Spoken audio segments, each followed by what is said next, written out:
Bonjour et merci de nous retrouver pour la suite de notre émission consacrée à la déconstruction du moi entre l'expérience zen et les neurosciences. Nous avons le plaisir de retrouver notre invité, Alix Miauchaud, qui est à la fois docteur en neurosciences et non-bouddhiste. Cette double formation plutôt hors du commun lui permet de mettre en regard les sciences et le zen qui déconstruisent chacun à leur façon l'idée du moi. Ces deux approches aboutissent-elles à la même conclusion sur le moi? La méditation peut-elle être expliquée par les sciences? Pourquoi la voie bouddhique peut-elle rassurer quand la science, elle, déconcerte? Ce seront autant de questions que nous aborderons aujourd'hui. Alix Miauchaud, bonjour. Bonjour. Alors, je rappelle que vous êtes donc nonne zen. Vous avez reçu la transmission avec Pierre Docane-Crépon, votre maître, et vous êtes la responsable du dojo zen d'Angers. Et puis, côté sciences, vous êtes titulaire d'un doctorat en neurosciences, spécialisé dans la mémoire, et vous enseignez les SVT en classe préparatoire. Alors, est-ce que vous pouvez nous rappeler en quelques mots ce que sont précisément les neurosciences? Alors, il y a deux choses. Il y a l'esprit et il y a le cerveau. Le bouddhisme étudie l'esprit. Et les neurosciences étudient le support de l'esprit, c'est-à-dire, comme leur nom l'indique, ce sont les sciences des neurones. On travaille donc seulement sur le substratum, sur les neurones. Donc, au début, c'était quelque chose de très, très rudimentaire. Et maintenant, on arrive à progressivement travailler aussi sur l'esprit. Et alors, depuis quand les sciences s'intéressent-elles à la méditation? Alors, ça a commencé dans les années 70. Maître Deshimaru a contribué aussi, a fait des enregistrements. Et puis après, ça s'est accéléré dans les années 2000, notamment grâce aux méditants tibétains qui ont fait des gros efforts. Et tout doucement, les sciences ont osé venir étudier ça parce qu'au démarrage, c'était assez mal vu pour des scientifiques d'étudier des sujets aussi ésotériques. Et à partir des années 2000, la conscience a été un sujet digne de science. Et c'est pour ça que les recherches se sont accélérées. Est-ce que les neurosciences peuvent expliquer la notion du moi? Alors en fait, elles ont plusieurs notions de moi. Antonio Damasio, par exemple, le coupe en 3 niveaux. Le premier niveau, c'est le plus courant, c'est ce que nous appelons l'ego. Lui, il appelle ça le moi autobiographique. C'est-à-dire on se rappelle des éléments du passé et puis on se projette dans le futur. C'est quelque chose d'extrêmement verbal. Donc ça, c'est ce dont on fait l'expérience de façon quotidienne. Mais en dessous, il y a ce qu'il a appelé un moi minimum. C'est-à-dire que c'est quand on est en contact avec un objet, on en fait l'expérience directe. Et il n'y a pas de verbalisation. Et il n'y a que l'ici et maintenant. Ce moi minimum ne se projette ni dans le passé, ni dans le futur. C'est vraiment le contact immédiat avec l'expérience. Et puis, il y a encore un niveau en dessous. Alors, on ne peut pas vraiment appeler ça un moi, ce serait plutôt un soi, puisque c'est indépendant de toute rencontre avec un objet, toute expérience sensorielle, et surtout les personnes qui en parlent. Alors, ce sont aussi bien des grands méditants que des gens qui font des crises d'épilepsie, qui déclarent qu'il n'y a pas de possesseur de l'expérience. Ils ne peuvent pas dire « j'ai réagi ». Ils disent « il y a eu réaction ». Mais jamais ils n'estiment qu'il y a une personne qui possède l'activité qui est en train de se faire. Alors, est-ce qu'il n'y a pas un peu une contradiction entre les sciences et le bouddhisme, puisque les sciences finalement reconnaissent comme objet d'étude le moi autobiographique dont vous parliez? Alors, il y a un moi autobiographique, mais qui n'est qu'un processus. C'est ça que disent les neurosciences. Ils ne disent pas c'est un objet, c'est telle partie du cerveau, quelque chose comme ça.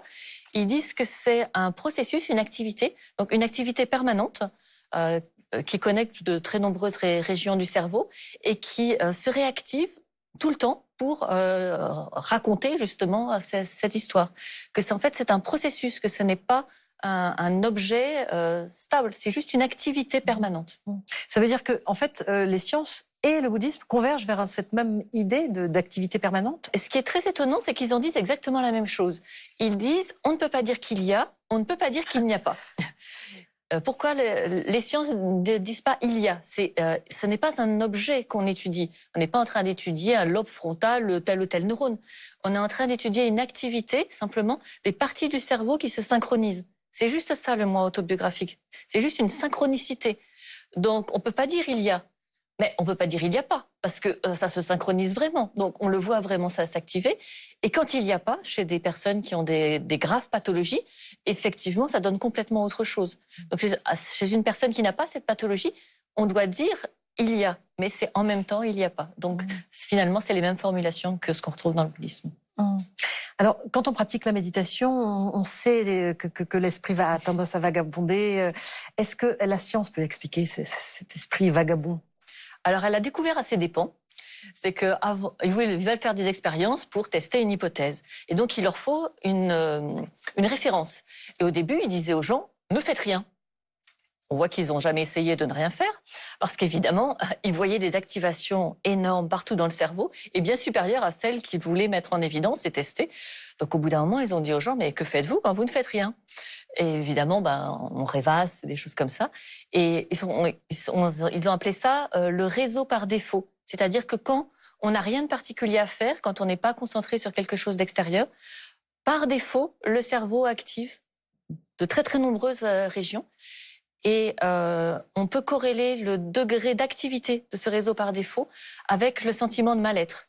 C'est-à-dire les gens dépressifs ont une très forte activation de ce réseau par défaut, beaucoup plus que les gens qui signalent beaucoup moins de mal-être. Est-ce que ça veut dire que ce réseau par défaut, est la cause de la souffrance?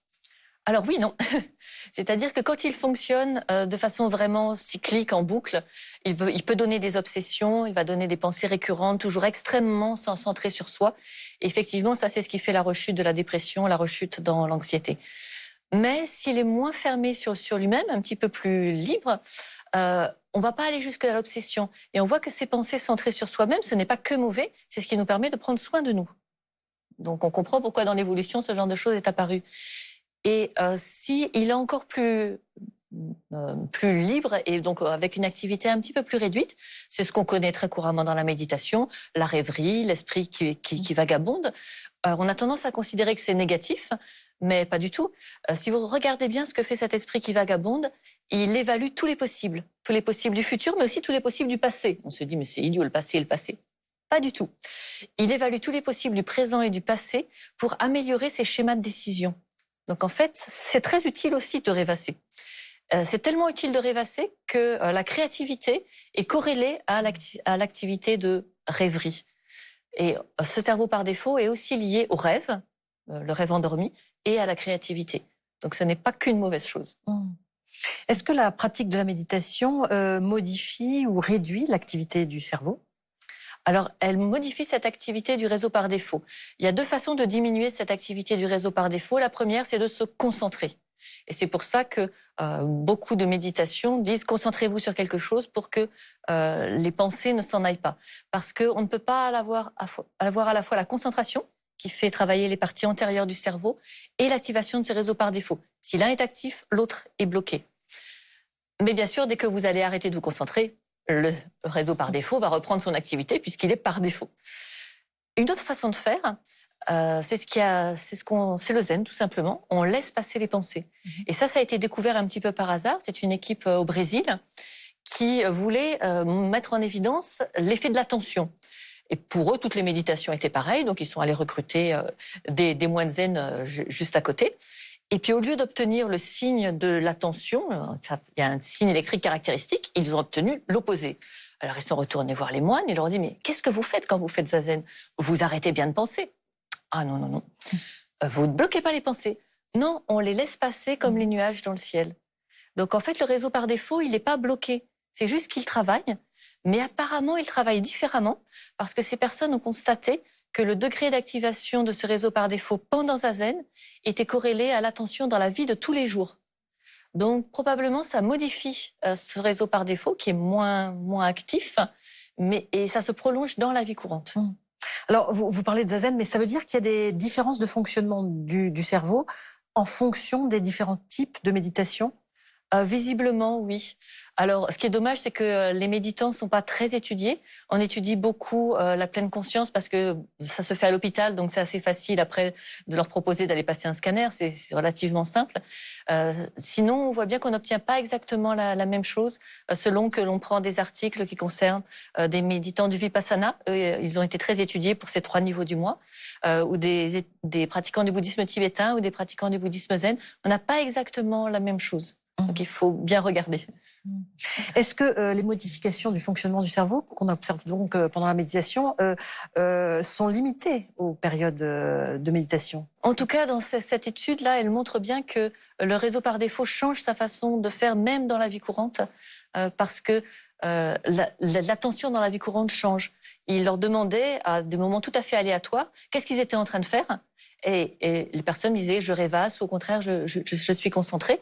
Et vraiment, le nombre d'années de pratique, l'activité du réseau par défaut et l'attention dans la vie courante sont très, très corrélés.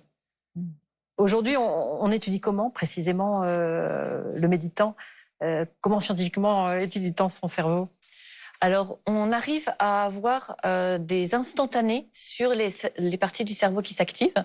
Donc, pour ça, on demandait aux méditants de pratiquer sa méditation. Alors, si possible, on essaye de lui demander une forme un peu stéréotypée pour que ce soit pas trop variable. Et puis, à un moment précis, on injecte un traceur que l'on va retrouver dans les neurones les plus actifs. Donc, ensuite, on peut le laisser terminer tranquillement sa méditation. Et puis, on va à l'IRM fonctionnel et on regarde ce qui est actif. Ou une autre méthode, c'est de regarder comment deux parties du cerveau se synchronisent. Et ça, c'est quelque chose qui est en train de se développer là en ce moment parce que ça fournit des quantités de données extraordinaires. Et il faut les calculateurs d'aujourd'hui pour savoir comment les différentes parties du cerveau se synchronisent. Et donc, tout ce que je vous ai raconté là sur le réseau par défaut, ce sont des données des toutes dernières années. C'est pour ça que vous ne les retrouverez pas dans les livres. C'est parce que vraiment, c'est tout nouveau qu'on puisse travailler sur ce réseau par défaut. Est-ce qu'on a intérêt à connaître un petit peu justement le fonctionnement, grâce aux neurosciences, le fonctionnement de notre cerveau pour arriver à mieux méditer ou inversement? À mon avis, c'est pas nécessaire. Tous les moyens habiles qui nous amènent à progresser sur la voie et approfondir notre compréhension sont bons à prendre. Si vous êtes sensible aux sciences et que ça vous aide à cheminer, profitez-en, allez-y. Si c'est pas du tout votre truc, eh bien trouvez un autre moyen habile. C'est un moyen habile parmi tant d'autres. Alors, le bouddhisme, c'est vrai, nous révèle des choses parfois difficiles à accepter, mais est-ce que c'est pas finalement un peu plus rassurant que celle que nous donne à voir la science? C'est dans un cadre complètement différent. Quand j'étudiais la science, j'étais seule finalement par rapport à cette connaissance, alors que là, déjà, je l'ai reçue de quelqu'un qui l'incarne. Et je suis dans un groupe où il y a des anciens pratiquants qui incarnent leur compréhension. Et donc, en les voyant vivre, en les voyant faire, ça m'inspire, ça m'imprègne.